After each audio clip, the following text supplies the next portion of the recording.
I want to salute you, homie, for building your own thing and doing your own thing, creating your own platform, your own website. I got one life to live out my dreams, and I'm giving this thing all I got. I interview celebrities. I talk sports. I represent the culture. Right now, you're turning up on Mr.Taliaferro.com, shawty. Yeah! Alfred Taliaferro, Mr. Taliaferro TV, how y'all doing? Y'all know the NBA season is right on the horizon, all right? The NBA preseason has already started, so you can catch a little action from your favorite teams. Starting now, I want to go through and give y'all my NBA power rankings, all right? In the next couple of days, I'm going to be dropping previews for every NBA team up until the day that the season starts. But I want to give you the power rankings so far, all right? I want to go through every team and tell you what team is where, starting from 30, and we're going to hit up to number 1, and I want to tell you why, all right? Number 30 for me, this is an easy one. Brooklyn Nets. I'm just going to be honest with you. You miss out on Allen Crabbe. You miss out on Tyler Johnson. They both go match. Their teams match offers that you sign them to. You miss out there. And the biggest free agent signing you guys get is Jeremy Lin. You guys are by far the worst team in the NBA. Matter of fact, the worst organization in the NBA. You guys don't even have draft picks. So like how every other bad team is, they're bad. Don't get me wrong. Their fan bases are not where it should be. But at least they're able to build through the draft. You guys don't even have the luxury of building through the draft. You want to know why? You've traded all your picks in terrible draft moves, trading so many picks to acquire an agent Kevin Garnett, an agent Paul Pierce, to try to put it together for that Jeremy Lin, Joe Johnson, Kevin Garnett, Paul Pierce, and Brook Lopez-led team that failed. Now you guys are back at square one, and that's why y'all are my worst team in the NBA. And at number 29, all right, I got the Philadelphia 76ers. I love Philadelphia's picks from a standpoint of Joel Embiid. We know he has a lot of talent. Our question with him is, can he stay healthy? Nerlens Noel, he can defend. I don't know about him on the offensive side of the ball, but he can defend. Jahlil Okafor, really good talent. Ben Simmons, come on now. That's understood. The problem is, there's two problems here. Number one, y'all have too much talent. You didn't trade some of these pieces and make it into better more veteran players. And the fact is, these young guys don't have any mentors on the team. So it's like, damn, you don't have anybody, those guys. And then maybe it's not a 30-point per game star or, any of that. But where's the Andre Millers of the team? Those older veteran guys that can call you out. You respect your old heads in any form of fashion, and anything you do, the old heads are always respected, all right? Philly doesn't have any of that. Ben Simmons is possibly out for the year with a fracture in his foot. That's not good. You want to build around him. He's the cornerstone, right? You want to test out Embiid, Noel, and Okafor. You're going to have to move a couple of these pieces, if not more, soon. So you want to test the franchise out around Ben Simmons and see who Ben Simmons meshes with the best. But it looks like Ben Simmons is going to be out for an extended period of time, if not the whole season. It's not going to work out. It just seems like every time Philadelphia thinks they're on the right path, something goes left. All right, at number 28, I have the Sacramento Kings. Simply put it, they have not given DeMarcus Cousins any weapons that's worth noting here. DeMarcus Cousins is sitting around bragging on Ty Lawson. DeMarcus Cousins, Ty Lawson is not going to get you in the playoffs. Cousins needs to move on. I can't blame the Kings for Cousins re-signing a few years ago when he should have just become a free agent. He would have been a free agent by now. He would have been a free agent by now and been able to play for any team that he would have desired. He signed that extension at the time. And the Kings haven't gotten him any weapons. That's kind of Cousins' fault. This team is a mess. Rudy Gay's on the trade block pretty much every year. Rondo actually fit well with the team without the attitude, but they actually had really good stats. You lose him. That was expected. You don't go out and get anybody pretty much else. This team drafts pretty decently. Willie Cauley-Stein, I like him. I don't know if he's a piece that you can just build around moving forward with Cousins. But hey, man, Cousins doesn't want to be there. Ownership is in shambles. It's a mess in Sacramento. That's why they're my number 28 team. All right, number 27, Milwaukee Bucks. A lot of people are higher on Milwaukee than I am. I'm tired of seeing the same old thing, man. I love Giannis Antetokounmpo potential, but we're at the point now like, damn, when is that potential going to become a reality? It's like we keep saying the Greek Freak's potential, this and that, but he might put up good stats. He might be long. He might can dribble up and down the court, but is he really impacting ball games? And if he can't get this team to the postseason by himself, pretty much, I don't see why we keep bragging on this potential. Jabari Parker, I want to see more. I really want to see more. All right, Jason Kidd, call him out now. Last year should have been better than what it was. I'm just going to be honest about it. I'm tired of Milwaukee being stuck in the sand. Are you guys going to make that big push? It seems like your whole lineup is 6'4" and taller. When are you guys going to find your way into the postseason and make it to the second round? When? All right, number 27, this hurts my... And number 26, I'm sorry. This hurts my heart. All right, the Los Angeles Lakers. Everybody knows I'm a Lakers fan. Y'all know how I'm rocking. Been a Lakers fan since I was 5 years old. But I got to call it as I see it, man. I like D'Angelo Russell. I really do. Do I believe he's the point guard of the future? Not sure yet. We need to see another season just to make sure. He showed me some good signs, but he still has some maturing to grow. And I'm talking way past the whole Nick Young saga. D'Angelo Russell needs to mature. Really like Brandon Ingram's potential. Again, does potential pan out all the time? I don't know. I just told you about Giannis Antetokounmpo and how he hasn't panned out. But I think Brandon Ingram might be one of the special ones. He has a Kevin Durant feel to him that I like. Can score the basketball, can just simply put the ball in the basket, can dribble like a guard at his size, with his length. He's going to be a good one. I'm pretty sure he's going to be a very polished scorer. Got to see more from the defensive side of the ball. He's going to have to work at it. Can him, Russell, and Julius Randle be the pieces of the future? I don't know. The Lakers spent a lot of money in the offseason, but for what, though? Timothy Mozgov? 64 mil? Why? Luol Deng, I understand it, but did you overpay? I guess in a climate where everybody was playing for free agents, I guess you felt like you had no choice. But I don't know. Would I have rather just held on to that money? Because we're not making the playoffs with that team. And the problem is we got some veteran pieces that'll make us just good enough to be not in the top 5, top 6 worst teams in the lottery. And we'll obviously lose that pick. So we need to be in the top 3 to keep our pick. It's a protected top 3, protected top 3, meaning the Lakers will lose their pick if it's not in the top 3. But with the team we have, we're good enough to win enough games to be maybe the 6th or 7th worst team in the NBA, which hurts the Lakers going forward, all right? If you want to see more about these teams, by the way, I'm going to do in-depth season previews on every team in the NBA. Number 25, Utah Jazz went out, signed Joe Johnson. Dante Exum will be back. When does this team get over the hump? When does this team get over the hump for me? That's pretty much it. They don't give me enough to talk about with the team. I don't see them enough, all right? Joe Johnson, I like the signing. I like a couple other pieces you guys put together on the team. But it's like, man, when do you guys get over the hump in the Western Conference, man? It's going to take more than that. I know a lot of people are picking Utah to be their sleeper to get in the playoffs. It's not me. I like Gordon Hayward, but am I sold on him as a max guy, a guy you can build a team around? No, I think he might be a number 2 guy. But as far as building a team around him, I just don't think he is that guy. At number 24, Orlando Magic went out, traded for Serge Ibaka. I don't understand that completely. Traded Victor Oladipo. I don't understand that completely. Alfred Payton, don't really care for him too much. Aaron Gordon, out of position. I don't know what you do with him.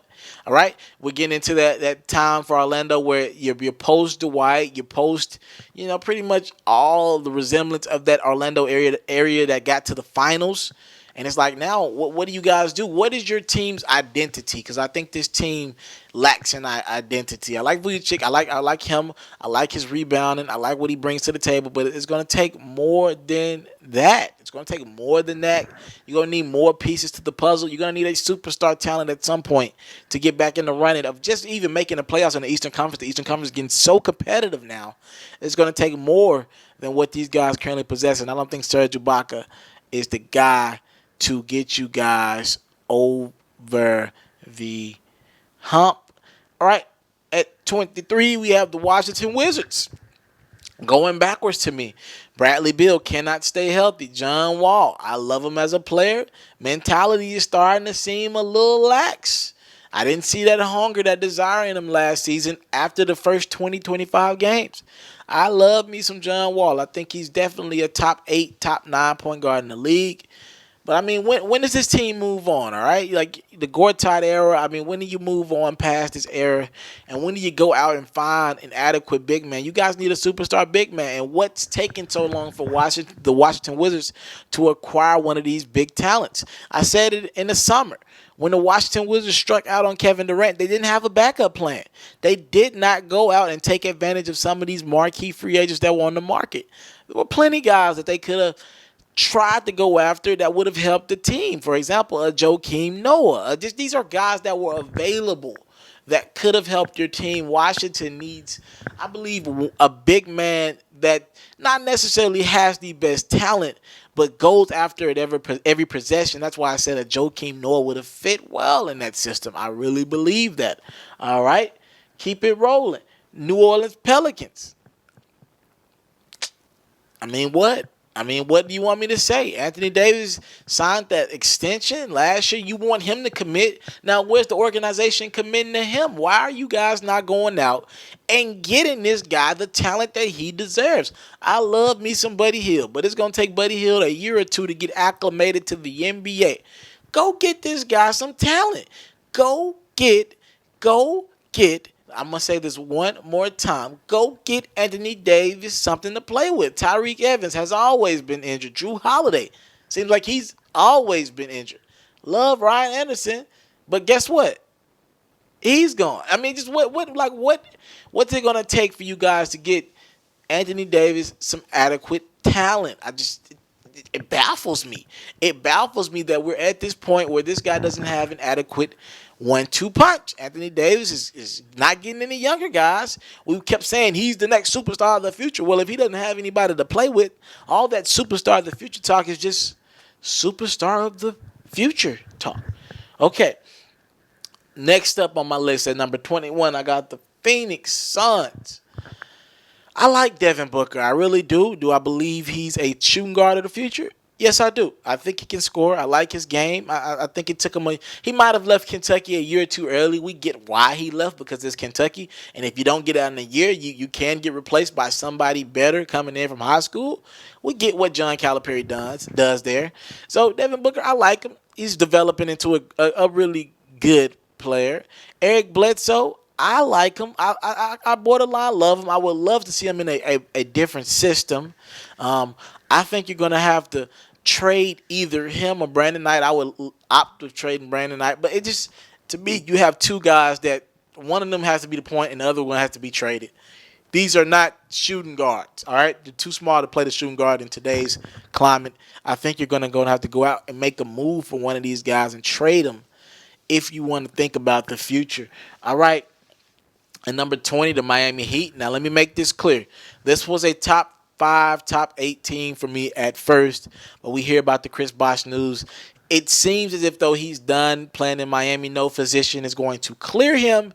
With that being said, Miami Heat now goes from a team, even without Dwayne Wade, I thought Josh Richardson, Tyler Johnson, and company could have sufficed and did enough to keep this team as a possible Eastern Conference final contender with Hassan Whiteside. I really like him. Justice Winslow, really like him as well. Goran Dragic. I think they could have competed with Toronto and company for an Eastern Conference final spot. But without Chris Bosh, I can't say this is the case anymore. This seems like a team that's about to be rebuilding and will take advantage on a lot of nights. The competition in the Eastern Conference in the bottom half still is not up to par. So a lot of nights they're going to get wins because they play some of these teams 4 times a year. They're going to still rack up a few wins. But if we're talking about competing for the conference finals, that talk is now gone because of Chris Bosh not being able to play. Charlotte Hornets. I like Charlotte. I really do. Lost Jeremy Lin. Signed Nicholas Batum. Lost Al Jefferson. Charlotte took a step backwards, guys. They took a step backwards. They really did. Charlotte always competes. I love me some Kemba Walker. But for me, is Kemba Walker just going to be the guy that he's been the last couple years? Don't get me wrong. He's a growing player. Turnover prone, though. He's a good player. He's a growing player. But is this the max for him? If so, I don't know if I could build a team around him. He's a very good player.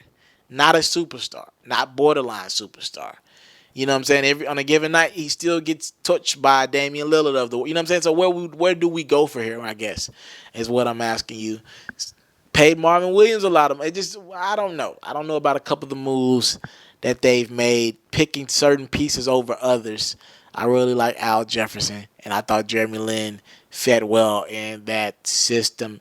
At number 18, Denver Nuggets making a big push upwards. I think this team could possibly make their way into the playoffs this year. Possibly. Not 100% sure about that, but I think Denver is going to be like the number 9 or 10 seed out west. Why? I like Emmanuel Mudiay. Shout out to Mudiay. Remember, I interviewed him in the past. Good dude. I really like the draft pick of Jamal Murray. I think he's a superstar-like talent. When I look at him, I see some Klay Thompson-like potential if he can get it together on the defensive side of the basketball. Remember, Klay Thompson is a two-way player. I like Jamal Murray can really shoot that basketball. Scoring is going to come easy to him. And also, let me show my other boys some love. Will Barton. Salute to Will Barton. Y'all know I'm from Memphis. Will Barton played at the University of Memphis. He can ball, y'all. He can hoop. The problem with Denver is Kenneth Faried, like him, don't love him. Maybe it's time to move on there. Wilson Chandler, like him, don't love him. They still got Gallinari, right? Yeah, Gallinari is some of these pieces you have to trade. Y'all have enough pieces to go out and get a NBA All-Star. Just like how y'all had to trade Carmelo years ago. Y'all now have enough talent to go get a NBA All-Star. All right? That's kind of where I'm at with Denver, but I still see a lot of improvement in that team. They are drafting well. All right? At number 17, I got the Detroit Pistons. Yes, you signed Andre Drummond. Yes, you guys have heart. I like Tobias Harris. Shout out to my former Vol. Yes, I like a couple other pieces on this team. Reggie Jackson is going to be out for the first couple months of the season. They might take a drop because of that. I like the Pistons. Do I love them? No. Can they make the playoffs in the Eastern Conference? Yes, and that's pretty much all I'm going to say about them. There's still a first-round exit waiting to happen. Atlanta Hawks, an interesting team. Here's the thing. Atlanta is a consistent organization, so they'll still be a 4 or 5 seed in the playoffs every year. This is what they do.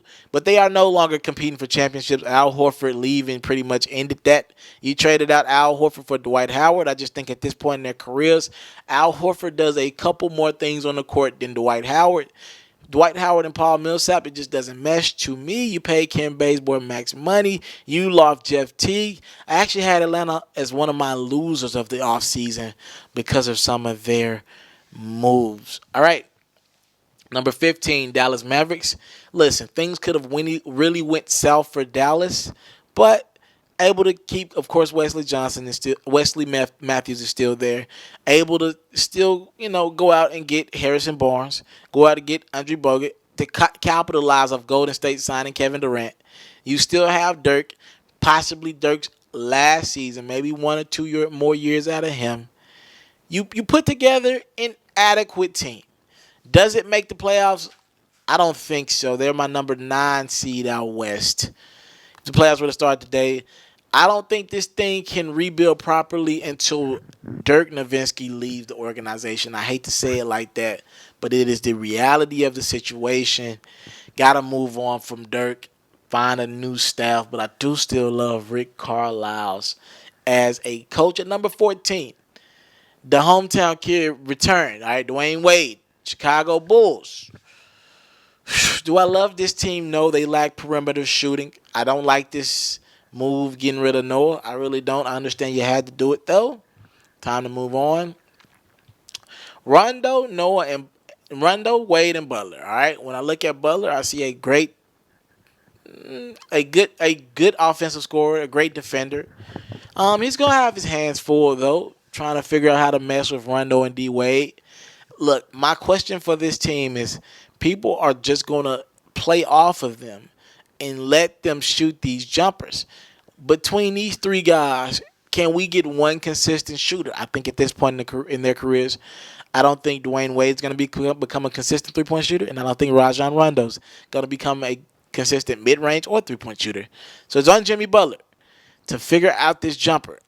That's what it's going to come down to for Chicago. Can he figure out this jumper. I do like Bobby Portis coming off the bench or starting maybe. Taj Gibson, you wanted your shot. You've been craving for that opportunity over the years. You're finally going to get it. Also, the Bulls lost Pau Gasol. I do not like that move. I still believe Pau Gasol is a top 5, top 8 big man in the NBA. At number 13, a team that's going to make the playoffs this year. You heard it here first. The Minnesota Timberwolves. They got a big 3, guys. They really have a big 3. Andrew Wiggins, Karl Anthony Towns, who's amazing, and now Chris Dunn. Chris Dunn is hooping, y'all. He's hooping. You put him out there on the court, he's going to get buckets. Got to work on that jumper. Got to work on passing. But Chris Dunn, he can rack. His first step is quick. Andrew Wiggins, man, is he going to finally come over the hill and become that T-Mac that people have compared him to? Still to be seen. Karl Anthony Towns is a superstar. He is a superstar talent. Amazing talent. I'm sold on Karl Anthony Towns. Love it, love it, love it. They're going to lose a little bit of leadership in KG leaving the team, retiring. But I love it. Maybe trade Ricky Rubio. Maybe go trade a couple of these other pieces. And we'll see what happens. But I do believe the Minnesota Timberwolves will make the playoffs. You heard it here first. At number 12, I got the Houston Rockets still on sheer talent alone. Mark D'Antoni, the coach now. I believe that helps out James Harden, who will now be running point guard for this team. Already had the ball in his hands for pretty much most of the shot clock. Anyway, you might as well let him be a 10-assist guy now and let him go ahead and run point. Eric Gordon's on the team now. Can he stay healthy? Question mark. You left the Dwight Howard era. You had to choose between James Harden and Dwight Howard, and at this point, James Harden is obviously the obvious pick. I understand that. So James Harden over Dwight, going to side with an up-tempo, quick team. Terrence Jones going to have to fill a big role with this team. Lose Michael Beasley, who came on late. You lost him. Trevor Reeves is still there. Can he still keep up? He's about, 30 now, 31. Can he keep up with this quick pace? I think he should be okay. Patrick Beverly, where does he fit in now? Question marks in Houston. We'll have to see how this pans out. At number 11, shocker, got the New York Knicks. Really like what they did in the offseason. Really like the acquisition of Joakim Noah. I like him more than I like Derrick Rose. Derrick Rose is a question mark for me. This team could be as high as number 4 or 5 on this list or as low as number 28 or 29. So I kind of put them in between and put them at 11. All right? Derrick Rose, if we get a great Derrick Rose, a good Derrick Rose at this point in his career, hey, all bets are off. New York's going to be a contending team. With Carmelo still there, we understand what he can do, but he needs floor spaces. See, I like other moves that the Knicks made outside of just Derrick Rose. I see why you did it. You bring a big name to the Big Apple. I get it. But I like the Courtney Lee move. I thought that was a steal. I like the Brandon Jennings move. I thought that was a steal. They filled some needs. All right? So now it's just on Carmelo to get the best out of these guys, including himself. You got to defend. Carmelo Anthony, this is your opportunity. The best team you had in quite some time. What are you going to do with it? All right, at number 10, I got the Toronto Raptors. Didn't do a lot of great things for me, but they kept the one piece that they had to. DeMar DeRozan. They're still not good enough to compete with Cleveland, but they're still better than pretty much everybody else in the Eastern Conference. They're still a couple games away from competing with Cleveland in the playoffs. Just didn't do enough, man. DeMar DeRozan and Kyle Lowry pretty much are not going to be enough to get past the Cleveland Cavaliers. People argue that Jonas Valanciunas, if he was healthy, no, they still don't get past Cleveland. DeMar Carey, like him, can defend. No, he doesn't get you over the hump against LeBron James, Kyrie Irving, and company. All right, at number 9, I got the Boston Celtics. You got Al Horford. You add him to Isaiah Thomas. This team is on the rise. I could very well see them in the Eastern Conference Finals this year. They're going to win a lot of regular season games. And I like Jaylen Brown. I've been checking that rookie out of California. He can go. Shout out to my man Conzo Martin in California. Jaylen Brown is he can go. I'm watching him the other night in the preseason game, and he can score the basketball. He got a quick first step, can defend, about 6'5", so I'm curious to where they put him at on the court. But I like Jaylen Brown. Still got Marcus Smart, not 100% sold on him. Wow, we're in year 3 of the Marcus Smart era. Time for him to step it up, But I do like a lot about Boston. I gotta like it. I got them at number 8 number 9 on my list. Speaking of number 8, the Portland Trailblazers. How about Portland? Damian Lillard, man, is a superstar, and he wants to do it his way. Cannot do nothing but salute Damian Lillard, one of my top 5, top 6 players in the NBA, because of his heart, because of his charisma, because he doesn't really go by the NBA code. Him and Russell Westbrook pretty much go by their own beat of their own drum. They don't feel the need to be friends with 85% of the league. They do their own thing. And I can't do nothing but commend both of them guys on that. With that being said, Damian Lillard got a little help. Evan Turner, does he put you guys over the hump? Not to me, but I like the team they had out there last year. CJ McCollum, I was at ESPN doing a lot of Portland games early on last year. CJ McCollum can ball. How about him? Allen Crabbe, I think he'll be the 6th man of the year if he doesn't start this year. Really like his game. He's going to take that award away from Jamal Crawford this year. Big man, I like what I see. Could be better, could be worse. Damian Lillard is a superstar, and I expect him to get this team into the second round of the playoffs this year. You heard it here first. All right, speaking of, I just brought up Russell Westbrook. At number 7, I got the Oklahoma City Thunder. A lot of people had them going all the way backwards. I don't have that, all right? Want to know why? I love me some Russell Westbrook. He's going to have the ball in his hand all the time. He doesn't get injured like that. Remember that Patrick Beverly injury was a freak injury that was caused by Patrick Beverly. Westbrook don't get injured like that. He's probably the most athletic thing I've ever seen. Russell Westbrook is going to be able to be a playmaker. It's a lot of pressure on him every night, but Russell Westbrook is by far my MVP of the league. He's definitely going to win that award going away with it, with the rebounds and assists and the scoring that he does. Got Victor Oladipo. You kept Steven Adams and Ian Cantor. You kept that core down low together, even though you got rid of Serge Ibaka. This is going to be a new-look team, ladies and gentlemen. Still not sold on Robertson at the 2. You need some scoring now. Maybe he plays the 3. We'll see how that goes. A little undersized, a little skinny to be playing the 3. When you got to go up against the LeBron Jameses of the world. A little skinny to be playing the 3. I like what OKC did. You got Westbrook to re-sign. The main thing. So now it's pretty much about every year finding ways to maybe go out and get a Blake Griffin in the future, or maybe go out and sign another premier talent. I think they're still going to be a team that competes in the Western Conference. Will they be up to par with the with the Golden State Warriors or the San Antonio Spurs? No, but no one will be. So that's fine. Okay? At number 6, I got my hometown team, the Memphis Grizzlies. What have the Grizzlies been lacking for the last 4 or 5 years? Scoring at the 2 or the 3. Tony Allen, I love him, but he can't score the basketball. He couldn't put the ball in the basket. If you left him in the gym overnight and told him that he couldn't make a layup or a dunk, he probably have 6 to 8 points the next morning. He cannot make a jump shot to save his life. All right, but they went out and got Chandler Parsons, and I love that acquisition. I love me some Chandler Parsons, man. I really do. All right, you go get him at the 3. You still got Tony Allen. See what he has left in the tank at the defensive end.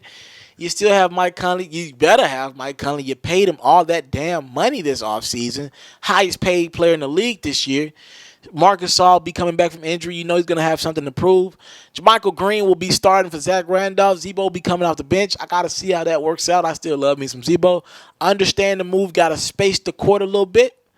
All right, so Memphis, they're still a top 6, top 7 team, and when healthy, they can compete with any team. I actually like them competing with the Golden State Warriors better than a lot of teams out there in the league. All right, number 5, Indiana Pacers, by far my winner of the offseason, outside of Golden State obviously signing Kevin Durant. But if you want to talk about a team that made drastic improvements, you see Golden State is great. They got even greater with Kevin Durant, if that's a word. Indiana went from decent to really good and competing in the Eastern Conference. I think Cleveland's going to have their hands full with this Paul George-led team. Remember, Paul George was giving LeBron James in Miami fits. Now you got an older LeBron James, about 3 years older. Paul George entering his prime. You got Jeff Teague. Is he good as Kyrie? No. But he can hold his own against Kyrie, and I like to see him with more talent now. Al Jefferson in the middle. Now you're asking what? Tristan Thompson or Kevin Love to hold him? Interesting stuff. Thaddeus Young, shout out to my Memphis representative. Can space that court, can go out there and guard a Thaddeus Young out there on Kevin Love out there on the perimeter. Okay. I like what I see. Indiana, and that's why y'all are a top 5 team in my power rankings to start the year. Number 4, I got the Clippers. I'm going to rock with the Clippers. I'm going to still give them credit. Do you want to know why? Because injuries have bugged them the last couple years. They should have never lost to Houston, letting Houston come back from 3-1 and lose that series, and they would have ended up having to go against the Golden State Warriors, and I like their chances against Golden State better than I liked Houston's a couple years ago. But anytime you still put out Chris Paul on the court, who I still think he has a year or two left at an elite point guard level as a top 3, top 4 point guard in the NBA. Blake Griffin, who can space the floor. That jumper is getting, he's spacing out much longer and longer on the perimeter now. DeAndre Jordan, pretty much a defensive, he's a great defensive player. Rebounder, great rebounder. Can he make better than 55% from the free throw line this year? If he can make 65% from the free throw line, you can keep him on the court. If he's making 2 out of 3 free throws, you can keep him on the court in the stretch. That's a big key. Don't forget that. Jamal Crawford's still around, all right? They didn't get younger like I wanted them to in the offseason. I think they're going to have to make a couple moves for their bench. I like J.J. Redick, but I don't love him. You could have made a couple moves. You pretty much kept the same bench intact. You needed to make a couple moves. Injuries hit y'all last year. Who's to say they're not going to hit you this year? Paul Pierce is still around. Older guy, can only do so much. All right, Clippers, y'all needed to make moves. Y'all didn't do that. All right, at number 3, San Antonio Spurs. Let me break it down to you like this about my San Antonio Spurs. Paul Gasol is there. He's better than what Tim Duncan was. I don't know if this team really wants to go out and go for 67 wins like they won last year in the regular season. What is the regular season to them? So they might fall backwards 4 or 5 wins, but comfortably still be the number 2 seed in the Western Conference. Tony Parker's getting old. Danny Green didn't make that shot like he did in the years past. Kawhi Leonard really took a step backwards for me in the postseason. Not going to lie to you, I was kind of disappointed in his game against the Thunder. I really was. LaMarcus Aldridge as well. Got to call these guys out. The only thing that saved y'all now is the fact that the Thunder are not available anymore. They're gone. So I still think that they can compete against the Warriors. But, how can I think you guys are going to have any chance against the Warriors when Durant killed you guys with the Thunder? You take Durant, you put him on this Golden State Warriors team. The Warriors been going at y'all as of late. So you combine 2 of the kryptonites of your team.